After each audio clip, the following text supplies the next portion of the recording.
अस्सलामुअलैकुम। इस वीडियो में हम बात करेंगे पीडियाट्रिक रिहैबिलिटेशन से रिलेटेड। बेसिकली पीडियाट्रिक रिहैबिलिटेशन का क्या काम होता है, ये बेसिकली इन्वॉल्व कर रहे होते हैं prevention, diagnosis, treatment and management of the congenital and childhood illnesses and physical impairments. ये बेसिकली एक मल्टी डिसिप्लिनरी अप्रोच होती है जिसमें काफ़ी सारे हेल्थ प्रोफेशनल्स मिलकर जो है किसी भी कंजेनाइटल या चाइल्डहुड इम्पेयरमेंट को करेक्ट करने की कोशिश कर रहे होते हैं।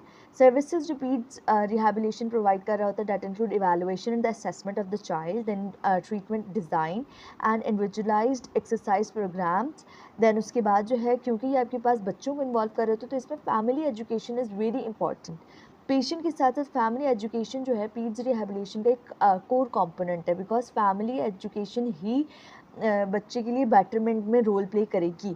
सो patient and family education and collaboration between the team members, क्योंकि ये आपके पास काफ़ी सारे health professionals like peds rehabilitation में आपके पास paediatric, then we have physiotherapist, then we have psychologist, then we have orthopaedic. इसके साथ साथ जो है जो नर्स होंगी जो कि आपके पास बच्चे से डील कर रही होगी वो, और अगर स्पाइनल कॉर्ड इंजरी है तो उसमें न्यूरोसर्जन इन्वॉल्व हो जाएगा, देन स्पेशलिस्ट भी अदर्स इन्वॉल्व हो जाएंगे अकॉर्डिंग टू द इंजरी या deformity. Then coming towards the areas of development, बच्चों में जो ग्रोथ होती है ना उसकी 4 पैरामीटर्स होते हैं जिसकी बेसिस पे आप असेस कर रहे होते हैं कि बच्चे की ग्रोथ ठीक हो रही है या नहीं हो रही, या स्लो तो नहीं हो रहा या डिलेड डेवलपमेंट तो नहीं है। तो उसमें जो 4 मेजर कंपोनेंट्स होते हैं, that include gross motor, vision and fine skills, hearing and speech and cognitive development. Gross motor जो होता है ये लोकोमोटर एक्टिविटीज़ को इंक्लूड कर रहा होता है, like head holding, crawling, sitting, standing, walking, ये सारी चीज़ें। देन फाइन स्किल्स में आ जाता है कि जो आपके पास ये स्मॉल मस्कुलर मूवमेंट्स होती हैं, like pupillary reactions, then we have writing करना सीखना, then we have writing, drawing, pupillary reactions, ये सारी चीज़ें आ जाती हैं विजन एंड फाइन स्किल्स में। Then we have hearing speech, के सुनना, आवाज़ सुनकर अलर्ट हो रहा है बच्चा या नहीं, फिर सुनकर कोई रिस्पॉन्ड कर रहा है या नहीं, वो सारी चीज़ें आ जाती हैं इसमें। Cognitive development. Now the thing is that ये सारी चारों पैरामीटर्स ना हर एज पे अलग अलग साइंस एंड सिम्टम्स के अकॉर्डिंग आप चेक कर रहे होते हैं कि हाँ इस एज पे ये वाला पैरामीटर हो रहा है, ठीक है, नहीं हो रहा तो डिलेड है। सो ये एज अकॉर्डिंग पैरामीटर्स होते हैं जिनकी अभी मैं पिक्चर्स आपको दिखा दूँगी, इंशाल्लाह कॉन्सेप्ट क्लियर हो जाएगा। Now coming towards the paediatric rehabilitation, किन डिजीज़ में बहुत ज़्यादा एसेंशियल्स होती हैं, उसमें सबसे कॉमन सेरेब्रल पैल्सी है। ये आपके एग्ज़ाम से रिलेटेड भी बहुत इंपॉर्टेंट टॉपिक है। इसकी पूरी सेरेब्रल पैल्सी की पैथोलॉजी से लेके, इसकी कॉजेज़ से लेके, टियोलॉजी एंड देन पूरी जो इसके clinical manifestations, diagnosis and treatment and then rehabilitation, सब इसमें बहुत इंपॉर्टेंट है। तो इसलिए इसकी एक इंडिविजुअल वीडियो चैनल पर अवेलेबल है, आप लोग वो जाकर देख सकते हैं। Moving towards the other disorder, that is spina bifida. Basically आपके पास न्यूरल ट्यूब डिफेक्ट होता है जो कि एट बर्थ भी प्रेजेंट कर सकता है और प्री नेटल डायग्नोसिस भी होती है इनकी। So spina bifida are the neural tube defect, are the birth defects in which the spinal column doesn't form properly and living a section of the spinal cord और spinal nerves expose through an opening in the back. Basically आपकी जो जो ऐसे बच्चे होते हैं ना उनकी बैक पर एक ओपनिंग होती है जिससे स्पाइनल कॉर्ड, स्पाइनल नर्व्स जो होती हैं वो प्रोट्रूड आउट कर रही होती हैं। स्पाइनल बाइफिडा एक न्यूरल ट्यूब डिफेक्ट है जो कि प्रिवेंटेबल होता है अगर जो है प्रेग्नेंट लेडीज़ जो हैं वो 400 माइक्रोग्राम फॉलिक एसिड ले लें इन द फर्स्ट ट्राइमेस्टर। जो आपके पास एम्ब्रियोजेनेसिस का टाइम होता है फर्स्ट ट्राइमेस्टर का, उसमें अगर 400 माइक्रोग्राम फॉलिक एसिड जो है वो ले लिया जाए कंटिन्यूसली डेली, सो न्यूरल ट्यूब डिफेक्ट्स प्रिवेंट हो सकते हैं। रिस्क फैक्टर्स क्या होता है स्पाइना बाइफिडा का, कि फैमिली हिस्ट्री है न्यूरल ट्यूब डिफेक्ट की, ओबेसिटी, मेडिकेशंस को यूज़ कर रही हैं, जैसे कि आपके पास कुछ एपिलेप्टिक मेडिकेशंस होती हैं या अदर मेडिकेशंस होती हैं जो कि आपके पास न्यूरल ट्यूब डिफेक्ट्स कॉज करवा रही होती हैं। Then diabetes as well. Types की बात की जाए, बहुत इजी है, सिंपल सिंपल से डिफरेंस है तीनों के दरमियान, अगर वो आप समझ लेंगे तो सिम्टम्स खुद ही समझ आपको आ जाएंगे। So spina bifida occultus, spina bifida cystica meningeocele and spina bifida cystica myelomeningocele, जो आपके पास स्पाइना बाइफिडा ओक्यूल्टा होता है, ओक्यूल्टा का मतलब होता है हिडन, ये आपके पास mildest and the most common type होती है। इसमें क्या होता है, वर्टिब्रल डिफेक्ट होता है, बोनी डिफेक्ट होता है, लेकिन ना ही आपके पास स्पाइनल कॉर्ड, ना ही स्पाइनल नर्व्स, ना ही उसकी मेनिंजेस या सीएसएफ कुछ भी प्रोट्रूड आउट नहीं हो रहा होता। सिर्फ ये एक बोनी डिफेक्ट होता है जो कि वर्टिब्री को अफेक्ट कर रहा होता है बस। तो इसमें जो है साइंस एंड सिम्टम्स भी नहीं होते। मोस्ट ऑफ द टाइम ये आप एक्सरे पे फाइंड आउट कर रहे होते हो, अदरवाइज पेशेंट की ना कोई इससे रिलेटेड कंप्लेन नहीं होती। देन उसके बाद स्पाइना बाइफिडा सिस्टिका मेनिंजियोसील की बात की जाए तो ये आपके पास एक्सटर्नल सिस्टिक स्वेलिंग होती है जिसमें सिर्फ मेनिंजेस एंड सीएसएफ होता है। जो आपके पास ड्यूरा मैटर और एरेक्नॉइड मैटर, पाया मैटर, ये जो मेनिंजेस होती हैं ये होती हैं, और सीएसएफ होता है। ये क्यों प्रोट्रूड आउट हो रहे होते हैं, because the vertebral defect. Spinal cord जो होती है वो कम्प्लीटली इंटैक्ट होती है, स्पाइनल कॉर्ड जो होती है वो रप्चर नहीं हो रही थी, ना ही वो प्रोट्रूड हो रही होती है, और इसमें कोई सेंसरी या मोटर नर्व भी इन्वॉल्व नहीं हो रही। तो मतलब साइंस एंड सिम्टम्स भी सेंसरी और मोटर नहीं आते इसमें। Then we have spina bifida myelomeningocele. ये जो होता है ये सबसे ज़्यादा सिवियर फॉर्म है स्पाइना बाइफिडा की, जो कि जिसका दूसरा नाम क्या होता है, उस ओपन स्पाइना बाइफिडा, यानी इसमें स्पाइनल कॉर्ड पूरी तरह बाहर प्रोट्रूड आउट की हुई होगी। The spinal column will be severely malformed. Spinal cord and nerve roots with meninges are protruding out at the back of the patient. इसमें क्योंकि नर्व्स इन्वॉल्व हो रही होती है तो इसमें मोटर सेंसरी डेफिशिट्स होता है, पर्सन जो होता है उसमें सेंसरी और मोटर डिफेक्ट्स मिल रहे होते हैं, और साथ ही साथ न्यूरोजेनिक एंड ब्लैडर डिसफंक्शन मिल रहा होता है।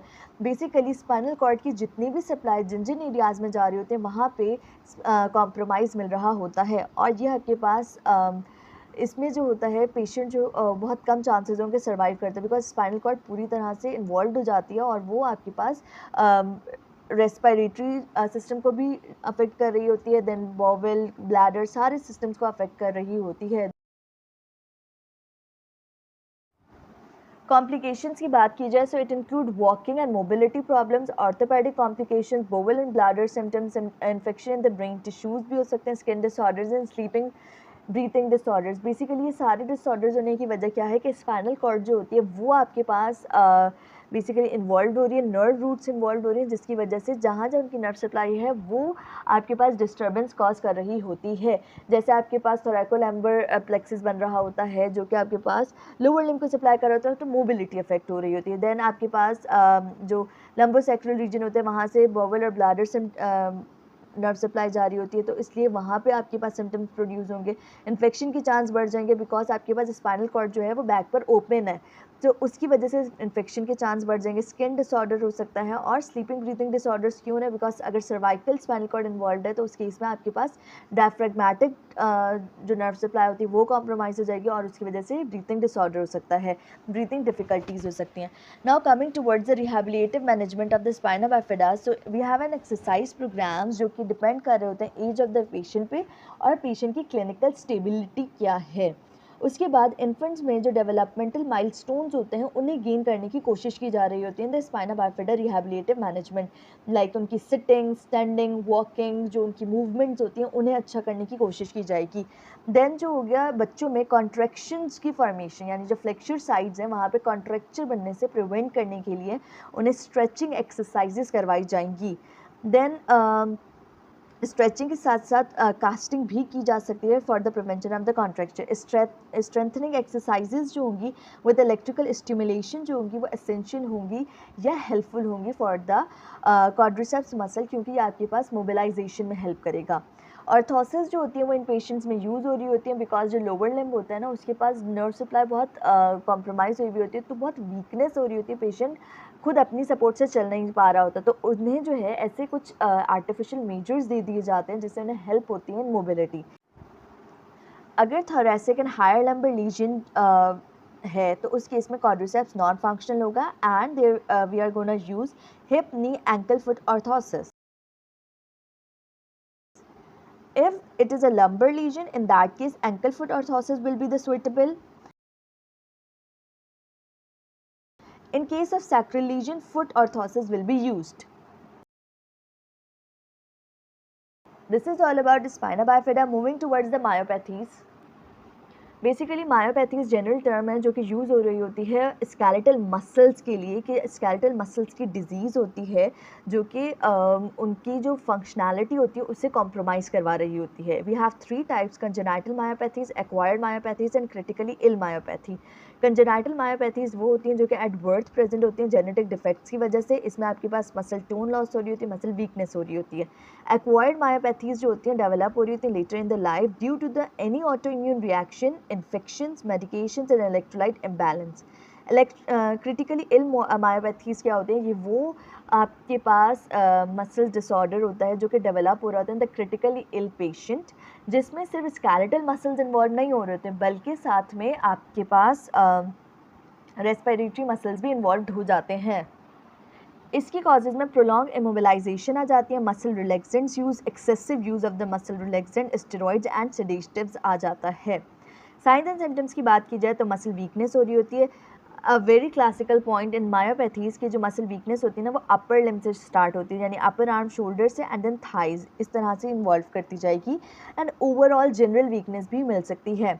Muscle cramps, stiffness and spasm हो रहा होगा, फटीग हो रहा होगा with exertion. This is a non progressive muscular weakness, ये स्लोली प्रोग्रेसिव होगी।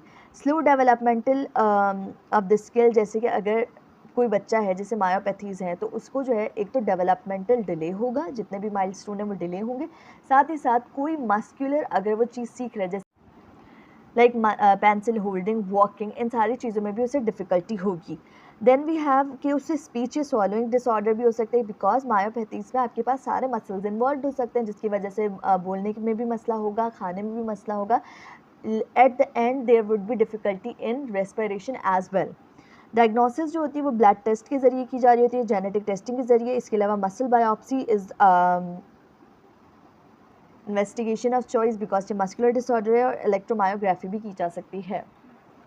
देन ट्रीटमेंट की बात की जाए इन मायोपैथीज़ तो एक्वायर्ड कंडीशंस में तो आप इम्यूनोसप्रेसेंट यानी कॉर्टिकोस्टेरॉइड, ज़्यादातर साइक्लोस्पोरिन्स देके कंट्रोल कर सकते हैं सिम्टम्स को।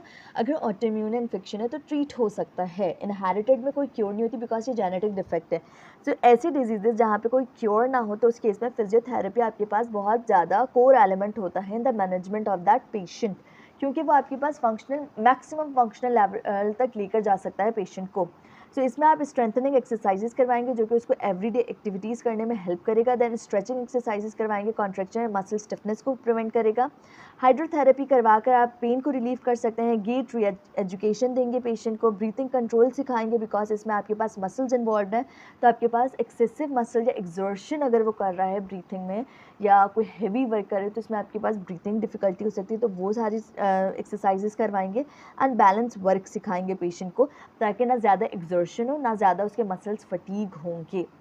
So this is all about myopathies coming towards the Duquesne muscular dystrophy.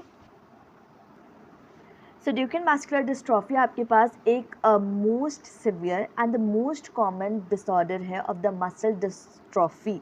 ये आपके पास एक्स लिंक्ड रिसेसिव डिसऑर्डर होता है जिसकी वजह से ये ज़्यादा अफेक्ट कर रहा होता है बॉयज़ को। तो ये मेल डोमिनेंट डिसऑर्डर है जो कि आपके पास most common and the most severe form of the muscle dystrophy है। पैथोजेनेसिस की बात की जाए तो ये डिस्ट्रोफिन प्रोटीन्स को इन्वॉल्व कर रहा होता है ना। डिस्ट्रोफिन इटसेल्फ है क्या?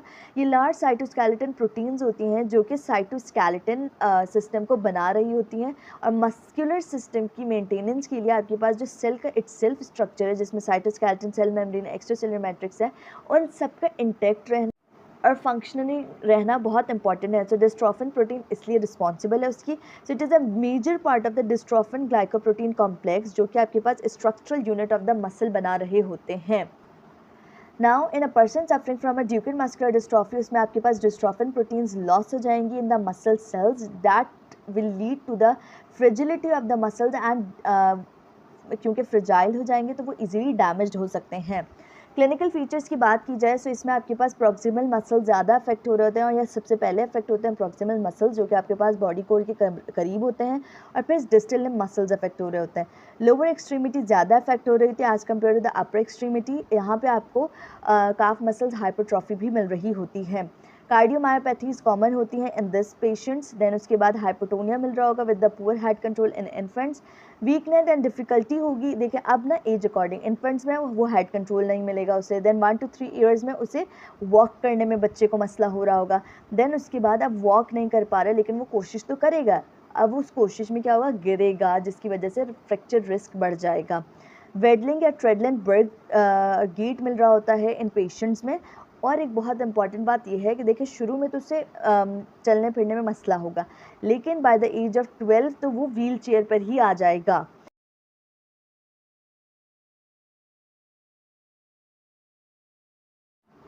और इन पेशेंट में टीन एज में या अर्ली 20s में डेथ हो जाती है, ज़्यादा इनका सर्वाइवल रेट नहीं होता। डेथ की वजह जो होती है वो रेस्पिरेटरी कॉम्प्रोमाइज़ या कार्डियो वैस्कुलर डिफॉर्मिटी होती है।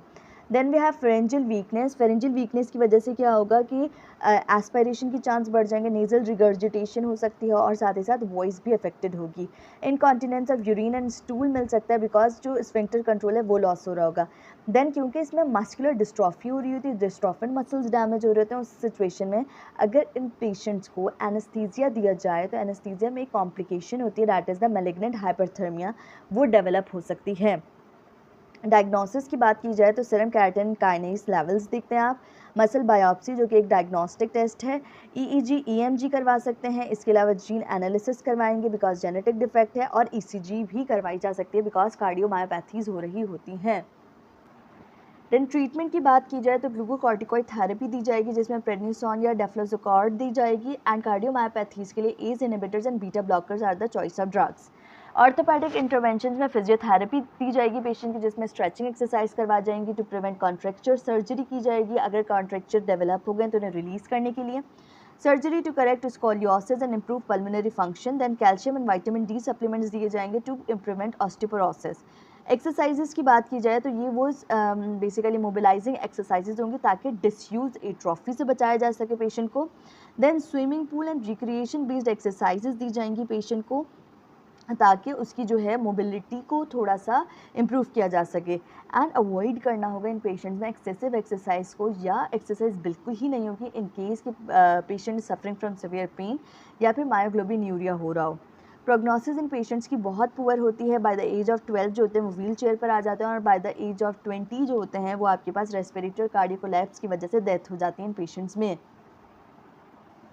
Then coming towards the last topic of the pediatric rehabilitation, that is the Tillet's equinovarus. So Tillet's equinovarus जो होता है ये कंजेनाइटल क्लब फुट भी कहलाता है एंड कंजेनाइटल टिलेप्स इक्वाइनोवायरस भी कहलाता है। इसमें क्या होता है, ये आपके पास फुट डिफॉर्मिटी होती है जो कि आपके पास प्रेजेंट होती है एट द एंकल रीजन या मिड टार्सल जॉइंट। 4 टाइप्स होती है इसकी, केवस, एडक्टस, वेरस एंड इक्वाइनस। इसकी बहुत अच्छी पिक्चर यहाँ पर मैं अभी आपको शो करूँगी जिससे बहुत अच्छा कॉन्सेप्ट इंशाल्लाह क्लियर हो जाएगा। बट अगर एक्सप्लेन करूँ तो केवस में क्या होता है, फुट हाई आर्च्ड होता है, मतलब इस तरह से आर्च्ड बनी हुई होती है। देन एडक्टस में क्या होता है, जो 4 फुट होता है, मतलब अगर ये एग्जांपल लें तो ये जो आपके पास 4 फुट है ये आपके पास इनवर्ड हुआ हुआ होगा, यानी इस तरह से मूव हुआ हुआ होगा, इनवर्ड आपके पास 4 फुट होगा।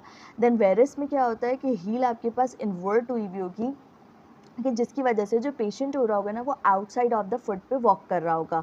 पिक्चर देखेंगे तो ये क्लियर हो जाएगा। देन इक्वाइनस की बात की जाए तो इसमें आपके पास पेशेंट टो टिप्स पे वॉक कर रहा होगा। सो बेसिकली ये आपके पास 4 types of the club foot होते हैं। मैनेजमेंट की बात की जाए तो इसमें सबसे पहले आपके पास पिरानी स्कोर होता है जो कि एक सिंपल एंड रिलायबल सिस्टम होता है to determine the severity of the club foot as well as to monitor the progress of the treatment. Then उसके बाद हमारे पास स्ट्रेचिंग एंड कास्टिंग में हम यूज़ करते हैं पॉन्सेटी मेथड। बेसिकली आपके पास बीसीक्यू एंड ऑस्पी में पूछा जाता है कि क्लब फुट के लिए कौन सा कास्टिंग मेथड यूज़ हो रहा होता है, that is the Ponseti method. इसमें क्या होता है कि ये आपके पास क्लब फुट की डिफॉर्मिटी को करेक्ट कर रहा होता है via using bracing and castings. इसमें होता क्या है, जो फिजियोथेरेपिस्ट एंड ऑर्थोपेडिक्स होते हैं वो आपके पास जेंटली मैनिपुलेट कर रहे होते हैं फुट को और उसको ऐसी स्ट्रेचिंग करवाते हैं ताकि वो अपनी जो है मतलब अगर इस तरह से टो टिप पर आया हुआ है पैर तो उससे करेक्ट करें, मतलब जो भी डिफॉर्मिटी है ना उसको करेक्ट कर रहे होते हैं। देन इस मैनिपुलेशन के बाद वो एक लॉन्ग लेग कास्ट बच्चे को पहना देते हैं और ये जो प्रोसेस होता है ये रिपीट होता रहता है एवरी 5 to 7 डेज़ और टिल 8 वीक्स तक जो है ये आपके पास मैनिपुलेशन और स्ट्रेचिंग का मेथड कंटिन्यू रहता है। और साथ ही बच्चे को ये जो लॉन्ग लेग कास्ट होती है पहना कर रखी जाती है 8 वीक्स तक। उसके बाद जो है नंबर 1 तो आपके पास पॉन्सेटी मेथड हो गया। सेकंड जो आपके पास यूज़ हो रहा होता है that is the Denis Browne splint and brace. ये क्या होता है, इनिशियली आपने क्लब फुट को इससे आपने करेक्ट कर लिया पॉन्सेटी मेथड से। उसके बाद अब आपने क्या किया, जब पॉन्सेटी मेथड को मतलब वो जो कास्टिंग है उसे हटा दिया, उसके बाद हो सकता है कि दोबारा से पैर वैसे डिफॉर्म हो जाए। उसको प्रिवेंट करने के लिए आप ये डेनिस ब्राउन स्प्लिंट और ब्रेसेस यूज़ कर रहे होते हैं।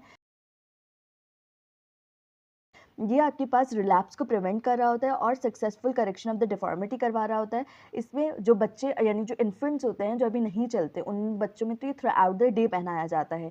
लेकिन जब बच्चा वॉकिंग स्टार्ट कर देता है तो उसमें दिन में तो क्लब फुट शूज़ पहनाए जाते हैं और रात में जो है आप जो है ये डेनिस ब्राउन स्प्लिंट पहना देते हैं बच्चे को, ताकि इस डिफॉर्मिटी को प्रिवेंट किया जा सके। ये दोनों ही आपके पास ऑस्पी एंड बीसीक्यू में पूछे जाते हैं। दोनों की पिक्चर्स भी मैंने आपको दिखा दी है, इंशाल्लाह it will help you. Then अब ये स्प्लिंटिंग मेथड्स के साथ साथ मदर की और या पेरेंट्स की एजुकेशन बहुत ज़्यादा इंपॉर्टेंट है। मैंने पीड्स रिहैबिलिटेशन में पहले ही बता दिया, जो कोर कंपोनेंट होता है वो क्या होता है, पेरेंट्स की एजुकेशन। क्योंकि बच्चों को आप तो नहीं समझा सकते ना कि उन्हें क्या केयर करनी क्या नहीं करनी। Parents are the caregivers, जो कि वो बच्चे की उस हेल्थ का ध्यान रखेंगे या उस कंडीशन को बेहतर करने में वो रोल प्ले कर सकते हैं। देन उसके बाद जो है उन्हें सबसे पहले किस तरह से एजुकेट करना है, सबसे पहले उन्हें डिज़ीज़ रिलेटेड गाइड करना है। देन रीअश्योर करना है कि ये आपके पास ट्रीटेबल डिसऑर्डर है। देन उसके बाद जो है अब जब आपने ये स्प्लिंट्स बच्चे को लगा दिया, उसके बाद आपने मदर को गाइड करना है कि वो किस तरह से उसकी जो है लाइक उसे वेट होने से बचाएगी, उसकी जो है कंप्लीट मोबिलाइजेशन को कैसे इनहिबिट करके रखेगी, किस वक्त पहनाएगी, किस वक्त उतारेगी। पूरी मदर को गाइडेंस प्रोवाइड करनी है रिलेटेड टू दिस ऑर्थोसिस या then education to the mother and parents. मैंने आपको पीडियाट्रिक रिहैबिलिटेशन स्टार्ट करते ही बता दिया था कि इसमें पेरेंट्स का रोल बहुत इंपॉर्टेंट होता है द पीडियाट्रिक रिहैबिलिटेशन। आपने मदर को पेरेंट्स को जो है पहले उन्हें रीअश्योर करना है कि ये जो डिफॉर्मिटी है ये करेक्ट हो सकती है और इसकी करेक्शन के लिए उन्हें जो है कोऑपरेट करना होगा। साथ ही साथ कंसिस्टेंसी एंड कंप्लाइंस बहुत इंपॉर्टेंट है, बिकॉज ये रिपीटेड प्रोसीजर है जो कि 8 वीक्स तक चलेगा। उसके बाद जो है मदर को बताना है कि अगर जो है ये स्प्लिंट नहीं पहना हुआ बच्चे ने तो उसकी मोबिलाइजेशन को वो किस तरह से ठीक रख सकती है। देन उसके साथ जो है इस स्प्लिंट रिलेटेड भी मदर को गाइड करना है और उसके एंड पे जो है मदर को ये ज़रूर समझाना है कि अगर वो कोई स्वेलिंग देख रही है, कोई डिफॉर्मिटी देख रही है, कोई ब्लूइश डिस्कलरेशन देख रही है, तो उस केस में उसने हॉस्पिटल रेफ़र ज़रूर करना है बच्चे के साथ। तो this is all about paediatric rehabilitation. Hope so समझ आया होगा। जज़ाकल्लाह।